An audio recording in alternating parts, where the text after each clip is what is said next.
আসসালামু আলাইকুম প্রিয় দর্শক, welcome everyone to my Anjuma's kitchen. যে যেখান থেকে ভিডিওটি দেখছেন আশা করি অনেক অনেক ভালো আছেন, সুস্থ আছেন।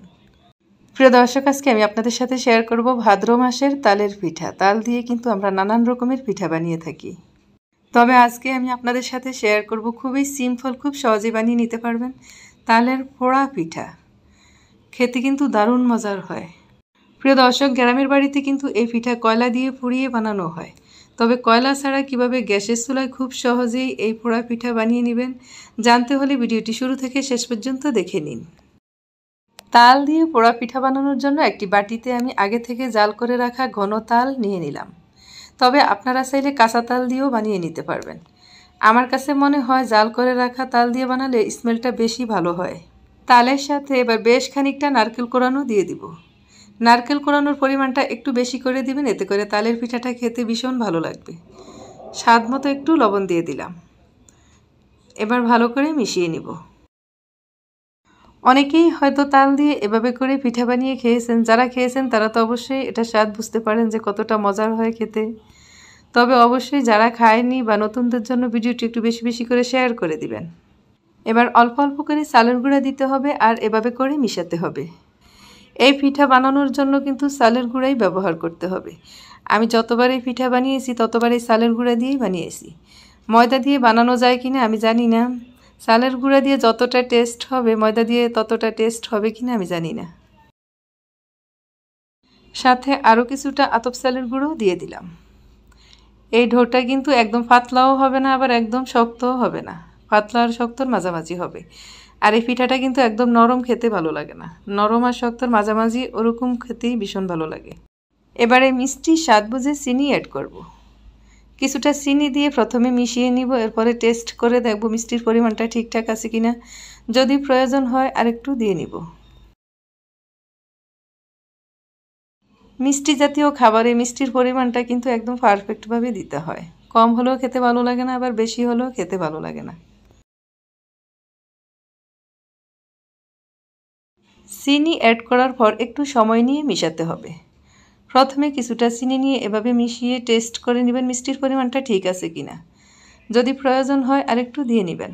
আমিও সাথে আরেকটু চিনি দিয়ে নিলাম। এবারও ভালো করে মিশিয়ে নিতে হবে।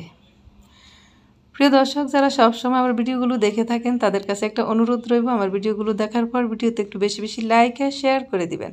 আর আপনারা যারা আমার চ্যানেলে নতুন তারা অবশ্যই চ্যানেলটিতে আরও নতুন নতুন ভিডিও পেতে চ্যানেলটি এখনই সাবস্ক্রাইব করে দিবেন।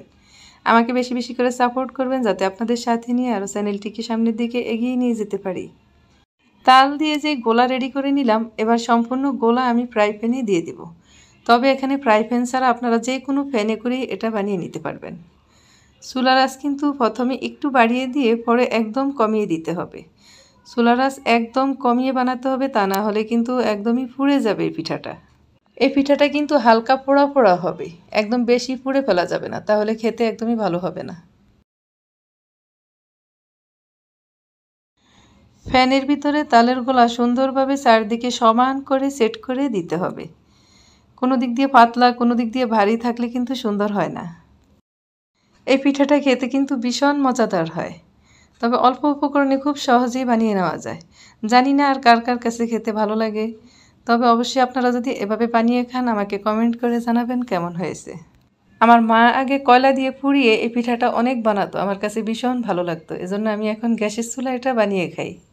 তবে কয়লা দিয়ে পুড়ালে কিন্তু এই পিঠাটা আরও ভারী করে বানানো যায়। গ্যাসের চুলায় কিন্তু অতটা ভারী করে দিলে সুন্দর হবে না।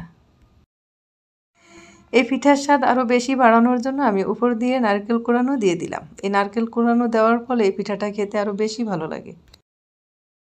নারকেল কোড়ানো উপর দিয়ে দেওয়ার পর একটা চামচ দিয়ে এভাবে চেপে চেপে দিতে হবে, এতে করে নারকেলটা পিঠার সাথে লেগে থাকবে ভালোভাবে। পিঠা বানানোর জন্য তালের গোলা ফ্রাই প্যানে সেট করে নিলাম। এবার ফ্রাই প্যানে ঢাকনা দিয়ে দিব আর চুলা জ্বালিয়ে দিব। তবে প্রথমে 1 মিনিটের মতো লো আঁচের থেকে একটু বেশি রাখতে হবে চুলার আঁচ। 1 মিনিট পর চুলার আঁচ একদমই লো আঁচে রাখতে হবে, কোনোভাবেই চুলার আঁচ বাড়ানো যাবে না, তাহলে পিঠা বেশি পুড়ে যাবে।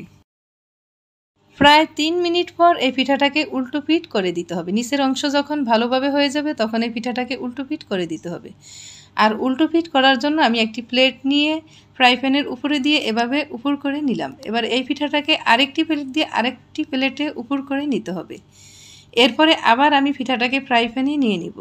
যেহেতু এই তালের পিঠাটা একটু নরম হয়ে থাকে আর একটু ভারী, এজন্য পিঠাটা ভেঙে যেতে পারে, এজন্য আমি এভাবে করে উপর করে নিলাম। এভাবে পিঠা বানালে পিঠার নিচের অংশ কিন্তু একেবারেই হয়ে যায়, উপরের পিঠ অল্প একটু কাঁচা থাকে, এটা অল্প কিছুক্ষণ ফ্রাই প্যানে দিয়ে রাখলেই হয়ে যাবে। চুলার আঁচ একদম লোতে রেখে ফ্রাই প্যানে অল্প কিছুক্ষণের জন্য ঢাকনা দিয়ে ঢেকে এভাবে রেখে দিলেই পিঠাটা সুন্দরভাবে হয়ে যাবে। প্রিয় দর্শক, আশা করছি আমার আজকের ভিডিওটি আপনাদের অনেক অনেক ভালো লাগবে। ভালো লাগলে অবশ্যই ভিডিওটিতে একটু বেশি বেশি লাইক আর শেয়ার করে দিবেন, যাতে করে ভিডিওটি নতুনদের কাছে পৌঁছে যায়। আজকের মতো এই পর্যন্ত। আগামীতে নতুন কোনো ভিডিও নিয়ে হাজির হব আপনাদের সাথে। সে পর্যন্ত ভালো থাকবেন, সুস্থ থাকবেন সবাই। আল্লাহ হাফেজ।